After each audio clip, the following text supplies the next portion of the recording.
Hello दोस्तों, स्वागत है आपका आपके अपने चैनल स्टोरी हाउस में, जहां आपको सुनने मिलता है नई नई थ्रिलर और सस्पेंस से भरी हुई कहानियां। तो आज आप कहानी सुनेंगे मेरे यानी तनुश्री के साथ। तो चलिए कहानी को शुरू करते हैं सुनना। मेरा नाम किशोर है। मैं आज आप सभी को मेरे दोस्त के साथ घटी हुई सच्ची भूतिया घटना बताने वाला हूँ। इस घटना को घटे हुए लगभग 12 से 15 साल हो गए हैं, फिर भी मुझे आज भी कल जैसी घटी हुई घटना ही लगती है। मैं जब कॉलेज में पढ़ता था तब मेरे काफी सारे दोस्त हुआ करते थे। उसमें से कुछ दोस्त खास भी थे। सुशील और गौरव मेरे अच्छे दोस्त थे, जिनसे मैं काफी पर्सनल भी था। हाल ही में मेरा बर्थडे आने वाला था। 21 मार्च को ही मेरा बर्थडे था। ये दिन मेरे सारे दोस्तों को भी बाखूबी याद थी, क्योंकि उन्हें मुझसे पार्टी जो लेनी थी। 21 मार्च वाले दिन मैंने सबको ट्रीट देने का प्रॉमिस किया था। उस दिन मैंने पार्टी ऑर्गेनाइज की थी। इस पार्टी में मेरे सारे दोस्त खूब मस्ती कर रहे थे, पर मैंने गौरव को देखा। वो ना किसी से बातें कर रहा था और ना ही उसके चेहरे से खुशी झलक रही थी। मैंने गौरव को आवाज लगाई, गौरव गौरव, अरे क्या बात है? तू इतना उदास क्यों लग रहा है? मेरी बातें जैसे गौरव के कानों में जा ही नहीं पाई। उसने मेरी बातों का कोई जवाब नहीं दिया और वहां से चला गया। उसकी अजीबोगरीब हरकत देखकर मुझे कुछ समझ नहीं आया। मेरा दोस्त तो बहुत ही हंसमुख स्वभाव का था। ये आज इसको हो क्या गया है? इतना मैं सोच ही रहा था कि मुझे पार्टी में सुशील भी दिखाई दिया। सोचा कि इसे जरूर गौरव के बदलाव स्वभाव के बारे में पता होगा। मैंने बोला, यार वो हमारे गौरव को हुआ क्या है? इतना शांत तो आज से पहले उसे मैंने कभी नहीं देखा। सुशील बोला, अरे कुछ नहीं, इन लोगों का तो रोज का है। गौरव कुछ महीनों से दीप्ति के साथ रिलेशनशिप में था और 2 दिन पहले ही इन दोनों ने किसी कारण झगड़ा कर लिया, तो अब ये दोनों अलग हो चुके हैं। मैंने सब सुना और सुनकर सुशील से पूछ ही डाला, तो फिर गौरव खुद दीप्ति को मनाता क्यों नहीं? सुशील के जवाब में सिर्फ पता नहीं था। मैं गौरव को देखकर काफी परेशान हो गया था, क्योंकि इतना शांत आज तक गौरव कभी नहीं हुआ। ऐसे ही उस दिन से कुछ दिन और बीत गए। फिर एक दिन रात को अचानक 12 बजे सुशील का कॉल आया मेरे फोन पर। मैं बस सोने ही जा रहा था। अरे इतनी रात को सुशील का कॉल, सब ठीक तो होगा? फोन उठाने पर वहां से घबराहट में सुशील की आवाज आई,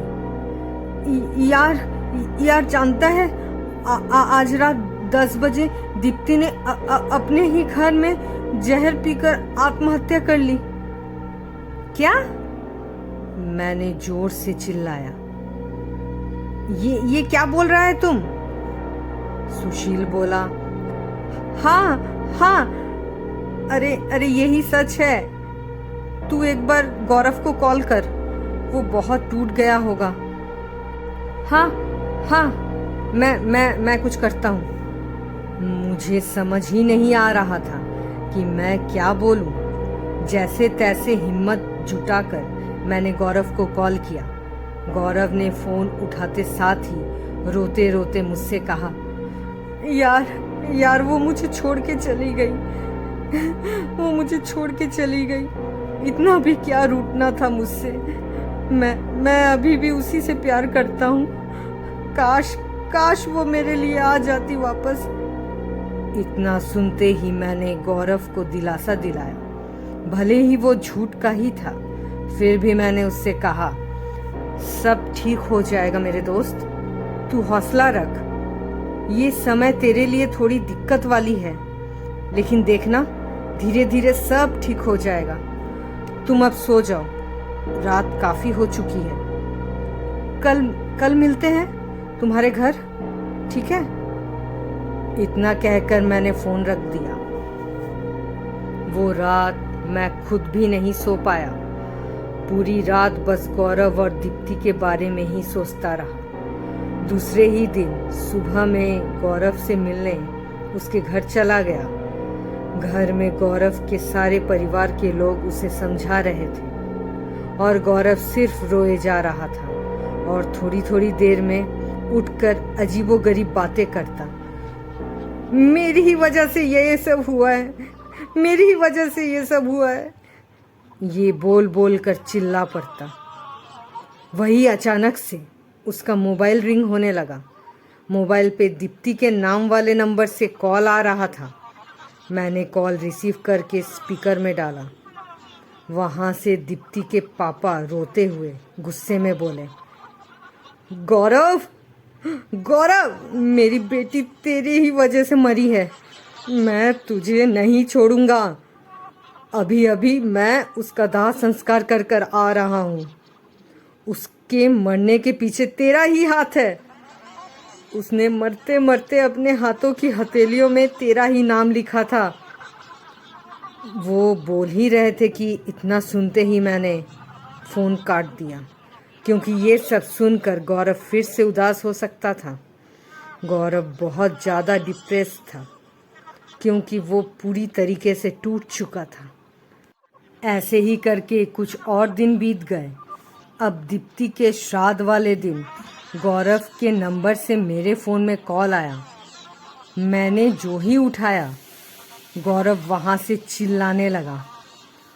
उसकी आवाज़ में अजीब सा डर था। वो बोला, मुझे बचा लो, मुझे बचा लो, वो मुझे मार देगी। वो अपना बदला लेने आई है। वो मुझे अपने साथ ले जाने आई है। मैं उसकी बातें सुनकर सोच में पड़ गया। कहीं मेरा दोस्त पागल तो नहीं हो गया।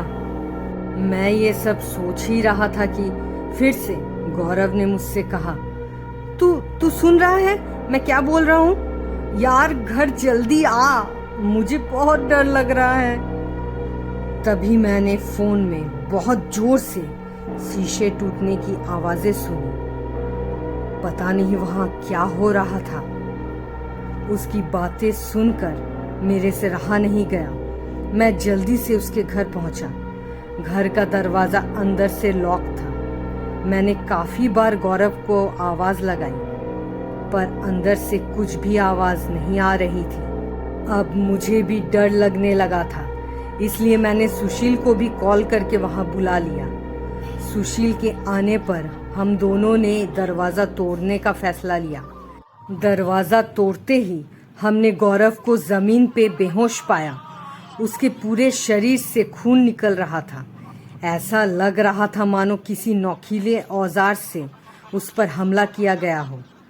थोड़ी देर बाद जब गौरव को होश आया, तब मैंने उससे पूछा, अरे तुम तो ज़मीन पे गिरे थे और तुम पूरे लहूलुहान हो गए थे। कौन आया था घर पे?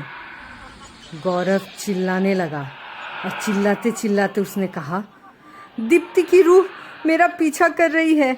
वो अब मुझे नहीं छोड़ेगी, वो मुझे नहीं छोड़ेगी।